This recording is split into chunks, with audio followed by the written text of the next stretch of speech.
Você já parou para pensar em quanto tempo fica conectado em uma mídia social?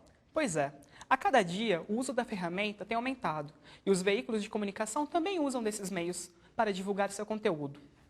Em um estudo feito com 150 jornalistas pela ONG 19 e a imprensa editorial, mostrou que a maioria deles tem Twitter e Facebook.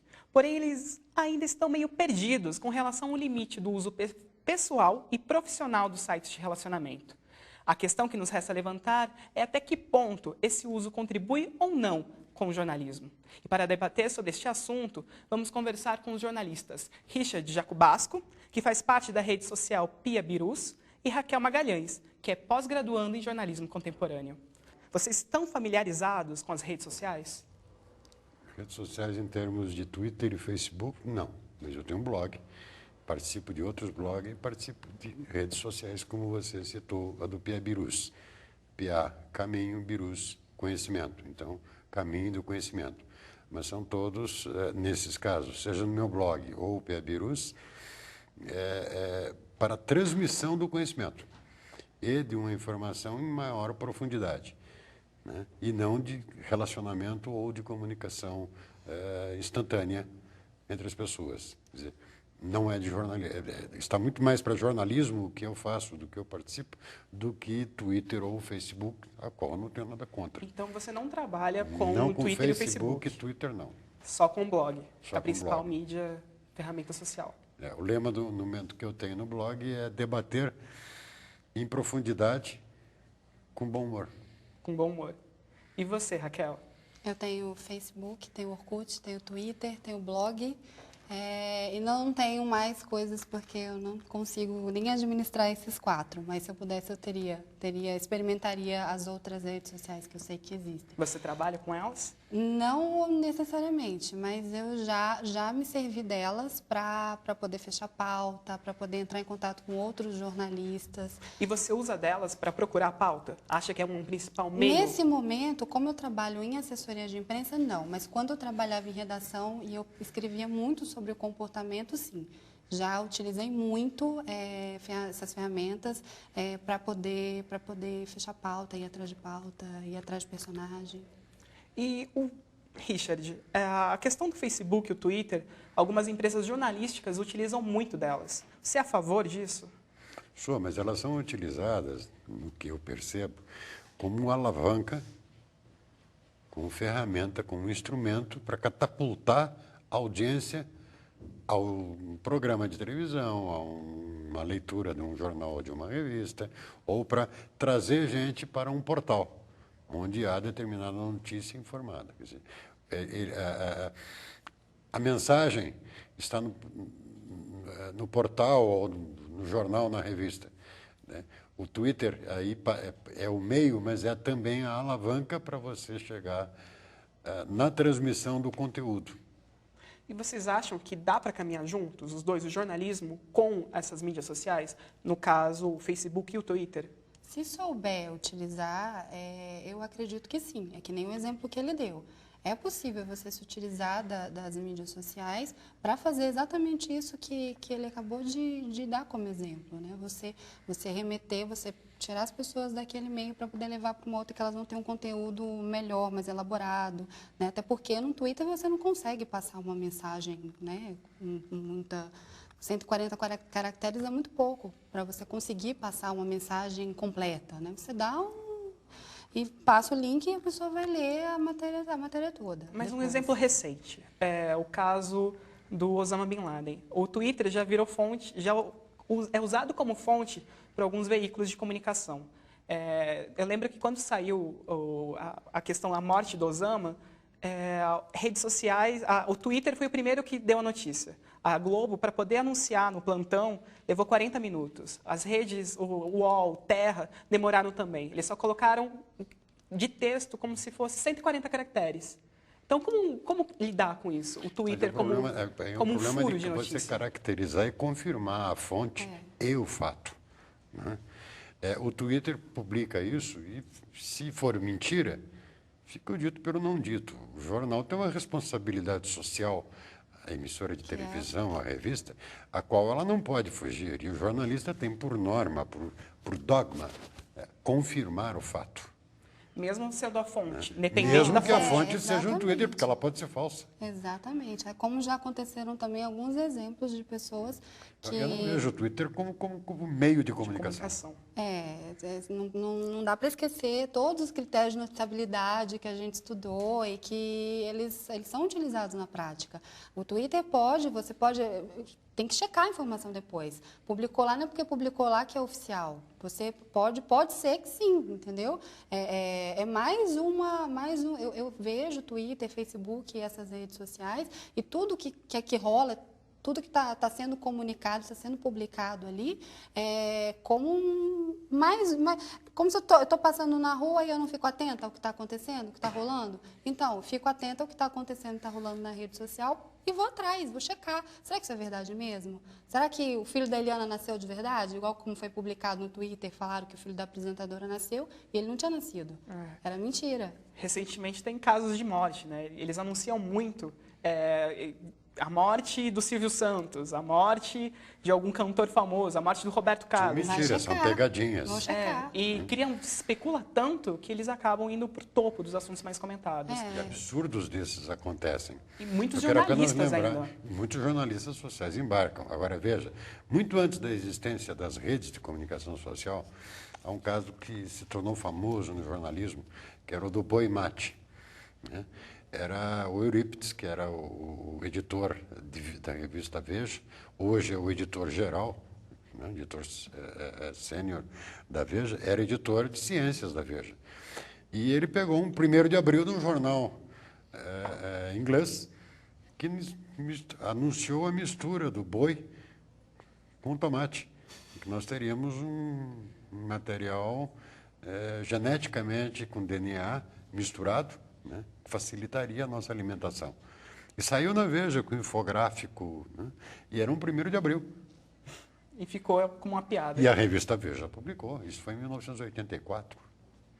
E nem existia Imagine mídias se sociais. fosse mídias que sociais, não existiam as imagina redes agora. sociais. Agora, imagine se numa rede social sai algo deste vulto e dessa de informação e todos os jornalistas vão embarcar numa canoa furada, né? Não. E hoje, vocês Cadê o acham que jornalismo? os veículos de comunicação sabem utilizar muito bem das suas mídias sociais? Não, Eu, muito o bem único não. o único caminho que eu vejo, e todos os veículos, nesse caso, utilizam, é como alavanca, como prancha, catapulta, para dizer, vá no nosso portal, ou leia na nossa revista, no nosso jornal, ou vai ter um programa assim, né? Utilizando aí o Facebook e o Twitter para fazer propaganda. Você acha também com a propaganda? Divulgação gratuita. Para potencializar outras Pra gerar informações, outros sites maiores que têm mais conteúdo. Eu também acho que no momento é a forma como a maioria tem utilizado.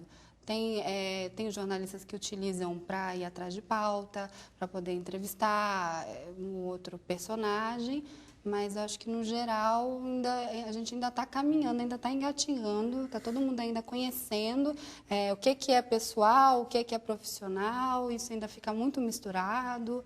Então, eu acho que a gente ainda precisa evoluir mais um pouquinho, entender um pouco mais da ferramenta, até para poder tirar algum proveito dela.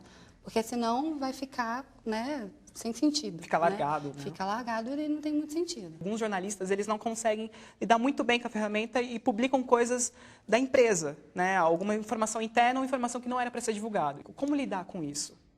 Isso aí é fofoca, aí é inadequação. Inadequação. O sujeito está inadequado ao meio, né? Até porque é isso que a gente estava comentando agora A há rede de pouco. relacionamento, Ela é pública, ela não é privada. Eu não posso escrever ali que me dá na telha, né? Meu chefe pode entrar lá e ler o que eu escrevi. E a liberdade né? de expressão fica onde, Raquel? Mas eu tenho que saber a liberdade de separar. expressão tem uma questão de corresponsabilidade naquilo que você está afirmando, né? Então, O eu tenho que ser problema de responsável quem pela participa informação, da eu tenho rede que pagar o pato depois. É a pra autenticidade colocar. de quem está dizendo o quê. Muitas vezes você não sabe quem está falando ou acabou de escrever 140 caracteres de alguma coisa, né? E se o jornalista usar o seu blog pessoal para comentar uma própria notícia com um off, um furo que não foi divulgado pelo jornal? Ele pode ser mandado embora? Vocês acham? Não vejo por quê. Não, Desde se que o ele- blog seja identificável. Eu tenho um blog.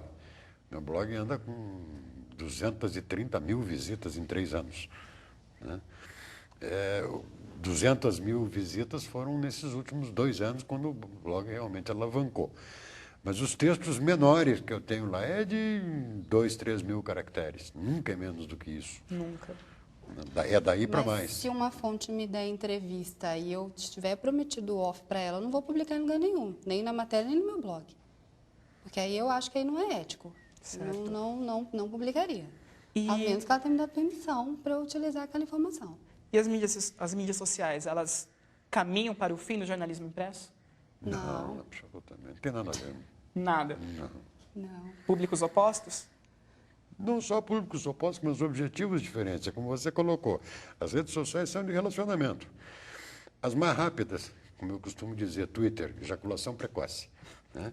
140 caracteres. Você passa uma informaçãozinha muito rápida. Quando você vai num blog, como eu tenho o meu, eu sou editor também do blog da Dilma. São 8 milhões de visitas nesses últimos 2 anos. Você precisa de conteúdo. E o conteúdo você não gera em 2 linhas de informação. Você precisa de informação, você precisa de debate. Está sujeito a um comentário. Há muitos comentários. Os comentaristas brigam entre si. Com assessoria de imprensa, você acha que as mídias sociais ajudam, colaboram ou atrapalham? Elas podem ajudar. Se eu tiver acesso aos canais, às pessoas e aos contatos corretos, ela ajuda. Existe um perfil, um Twitter, que se chama Me Ajude o Repórter, que a pessoa que dá manutenção nele, que escreve, né, o Twitter, ele posta ali solicitações da imprensa. Então, a gente, enquanto assessoria de imprensa, a gente acompanha muito esse Twitter, porque a gente já conseguiu fechar muita pauta através dele. A pessoa escreve lá, jornalista da redação tal precisa entrevistar a pessoa com esse perfil. Então, isso ajuda muito Gera a gente. uma troca de colaboração. Né? Uma troca de colaboração, exatamente. Alguns jornalistas de redação, a gente acaba mantendo um relacionamento, faz um RP pelo Facebook, você adiciona, né? Que a assessoria de imprensa que não tem que fazer muito dessas coisas. Então, você faz, dá para utilizar. Entendi. E agora vamos para um rápido intervalo e daqui a pouco voltamos mais com Imprensa em Debate. Não saia daí.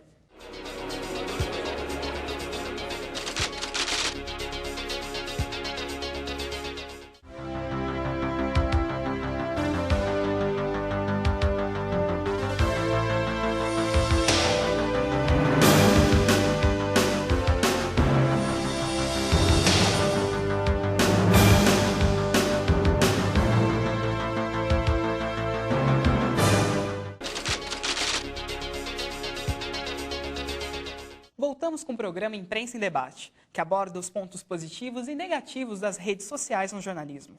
Uma pesquisa feita pela HP, empresa de tecnologia, revelou que os assuntos com maior destaque entre os usuários do Twitter são aqueles abordados por veículos de comunicação, e não os que são comentados pelos famosos. Nessa investigação, foram analisados 16 milhões de tweets, e a HP chegou à conclusão que os assuntos entram nos Trend Topics por sua importância e não por quem postou. Os temas mais procurados e discutidos pelos tuiteiros são das páginas de grandes jornais, como CNN, BBC e The New York Times. Vamos lá. Tanto o Twitter recebe essa abordagem dos grandes veículos, mas existe o jornal, por exemplo, o Estado de São Paulo, ele interage muito com o usuário do Twitter, principalmente com o seu blog. Ele linka bastante coisa do blog para divulgação, mas retém muito retorno. Como vocês acham? Como vocês encaram isso de uma notícia num blog, uma linguagem mais dinâmica, ter mais visualizações, mais comentários do que a própria notícia no site do Estado de São Paulo? Eu acho que a necessidade de interagir do blogueiro, do comentarista, do visitante do blog. Mas isso sempre vai depender, obviamente, do blog que está sendo visitado e de como ele está sendo abordado. Né?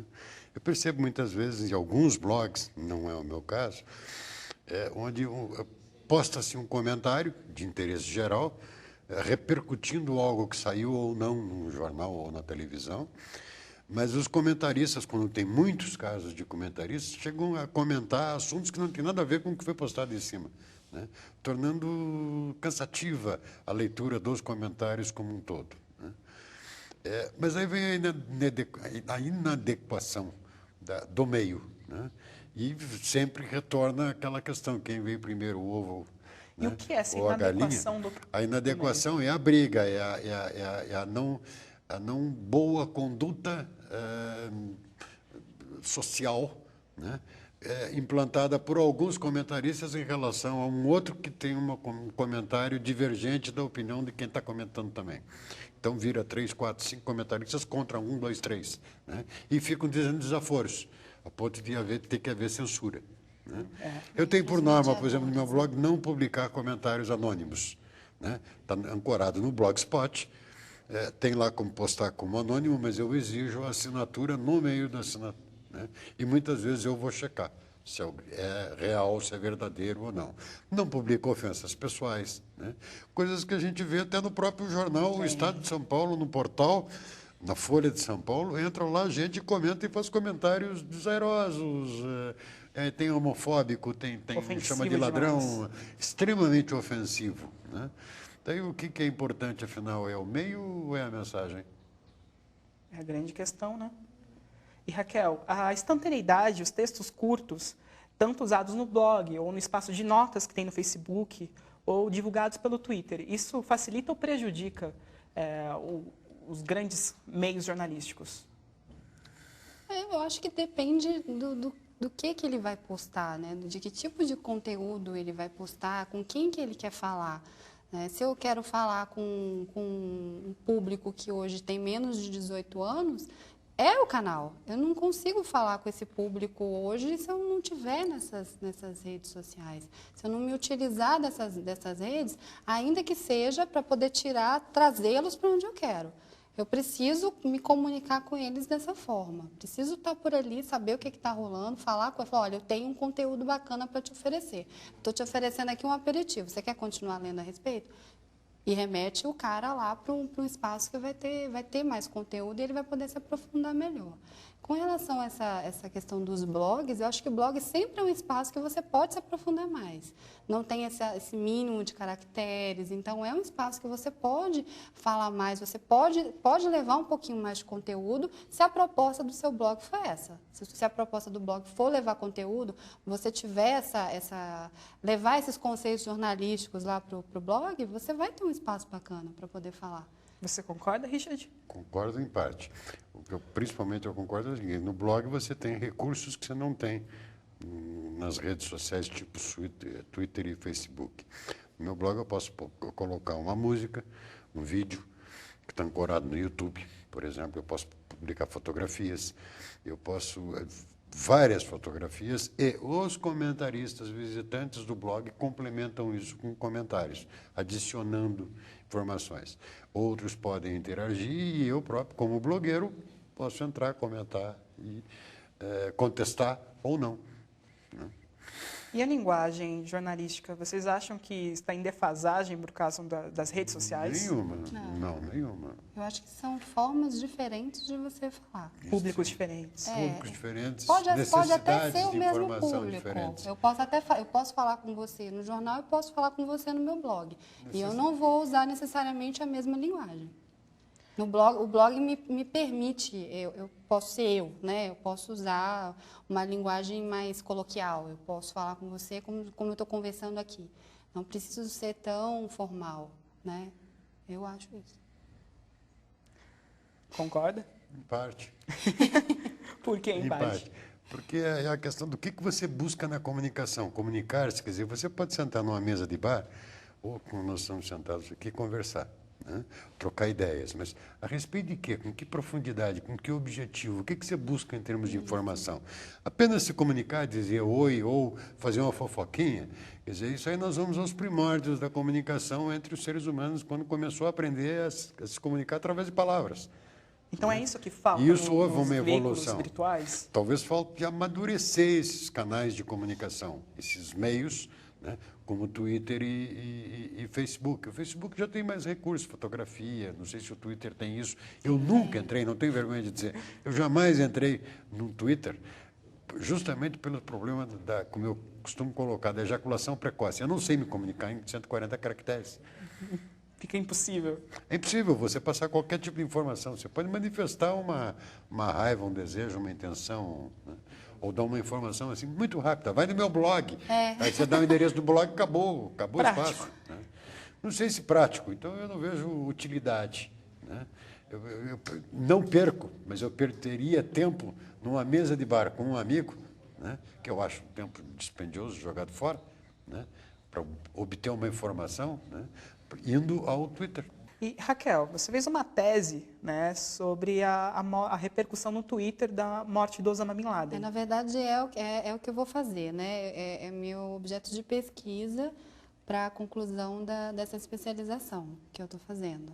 Vai ser justamente esse case do Osama Bin Laden, dessa história toda que você já adiantou um pouquinho aí do Twitter. E como você encara, né, como você encarou a retratação, a retratação que eu digo, a questão do fato, a repercussão dele pelo Twitter e a demora das mídias brasileiras a darem a notícia?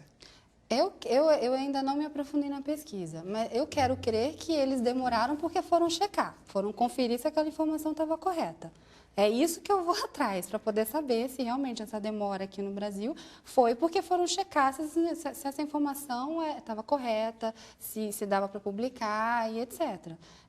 Porque se não for, se foi só porque não deu tempo, eu só soube no outro dia e publiquei sem checar, aí... Vamos ver o que eu vou concluir. Eu mesmo ainda fiz questão de mandar mensagem para todos os meus amigos para avisarem, olha, o Osama morreu. É uma comemoração. Ainda só de ter visto no Twitter. Só de ter visto no Twitter. Twitter. Um impacto que tinha. O problema é que essas notícias dadas no Twitter é como conversa de elevador, né? Você ouve, o pior é quando você ouve só metade da conversa, ou metade da piada, né? Metade da notícia. Que não deu tempo, você entrou num andar, quem entrou, você entrou ou saiu e você não vai até o último andar, onde aqueles outros dois estavam comentando a coisa. Esse é o problema do aspecto atemporal, né? da informação e da credibilidade. Uma notícia dessa importância, morreu fulano, um Osama Bin Laden, ou aconteceu tal coisa, uma notícia como uma notícia de um fato, uma repercussão social muito grande, precisa ter a responsabilidade.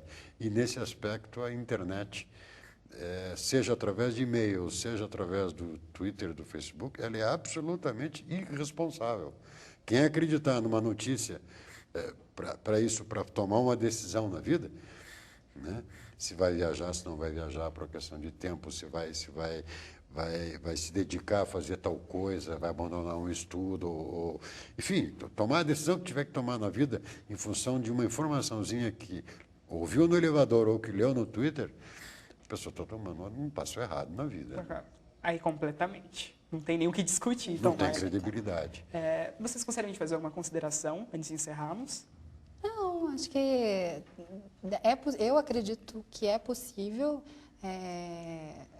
a gente utilizar, nós enquanto jornalistas, descobrirmos mais a respeito das mídias sociais e buscarmos esse proveito mais positivo das mídias sociais. Concordo que não são todas as pessoas, que não são todos os profissionais que têm conseguido esse equilíbrio entre profissional e pessoal. Concordo que tem muita gente que não sabe como utilizar as redes e utiliza, né, de uma forma aleatória, sem muito sentido, mas eu continuo acreditando nas ferramentas e acho que elas podem contribuir muito ainda para a comunicação. Podem mesmo, Richard? Duvido. No caso das redes sociais, eu acho que não. Os blogs talvez venham não a substituir, mas venham a complementar, né? E até mesmo a participar intensamente da vida social, seja numa eleição, como aliás já foi nessa última, né? Os blogs tiveram uma influência muito grande, criticando a postura da grande mídia, né? Como eu coloquei e tenho colocado várias críticas ao jornalismo. Escrevo, por exemplo, no Observatório da Imprensa, que é um local, é uma rede social, não deixa de ser, entre os profissionais, criticando os profissionais da grande imprensa, e não a redes nanicas de comunicação, que seria o caso de Facebook e Facebook e Twitter, porque são redes sociais, não é um meio de comunicação. Não é um canal de comunicação pessoal. E não rede de notícia feita por profissionais. Entra todo mundo.